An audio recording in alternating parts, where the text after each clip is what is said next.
Hello everyone of class 11th. Now it's the 8th chapter, that is gravitation.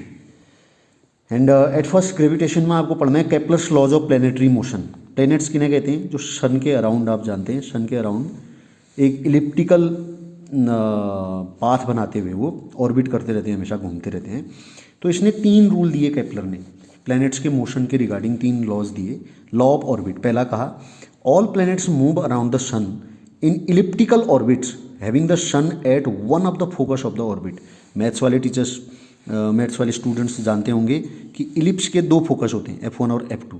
तो प्रत्येक planet ellipse के shape में, ellipse को दीर्घवृत्त कहते हैं, अंडे के जैसे शेप का, उसके उस शेप में सन के चारों तरफ घूमते हैं. और सन जो है उनके 2 फोकस में से किसी एक फोकस पर होना चाहिए. पहला नियम.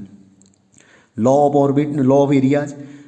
अ line joining any planet to the sun sweeps out equal areas in equal times. ये कोई प्लैनेट था, पहले ए पर था, बी पर है.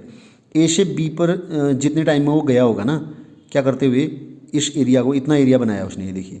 इसी प्रकार से यहाँ वो सी से डी तक, इसकी डिस्टेंस जो है बढ़ गई है अब, तो उसका एरिया उसके द्वारा इक्वल इंटरवल ऑफ टाइम में एरिया कवर किए गए एरियाज दोनों बराबर होंगे. ये वाला जो, अगर हम इसको ऐसे CSD और BSA, इन दोनों के एरियाज बराबर होंगे, ये कह रहा हूँ. ठीक है, remaining constant. It means that the areal velocity जो है वो हमेशा कांस्टेंट बनी रहती है उसकी.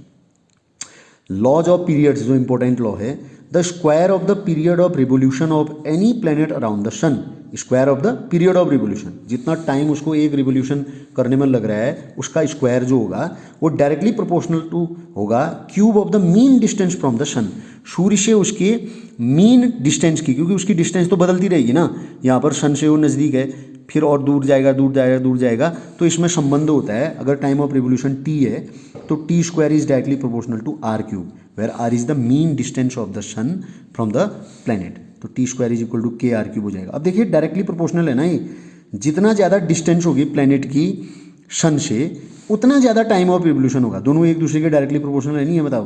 तो उसको उतना ज़्यादा टाइम लगता है उसको एक चक्कर लगाने में, लगेगा ही. अगर कहीं पर नज़दीक में ये है, नज़दीक में एक गोल घेरा, इतना घूमना है तो कम नहीं लगेगा, और दूर घूमना है तो ज़्यादा टाइम लगेगा, नहीं लगेगा. ये 3 नियम हैं केपलर के प्लैनेटरी मोशन के रिगार्डिंग. इनको आप पढ़ें, फिर आगे को बताएंगे नेक्स्ट वीडियो में.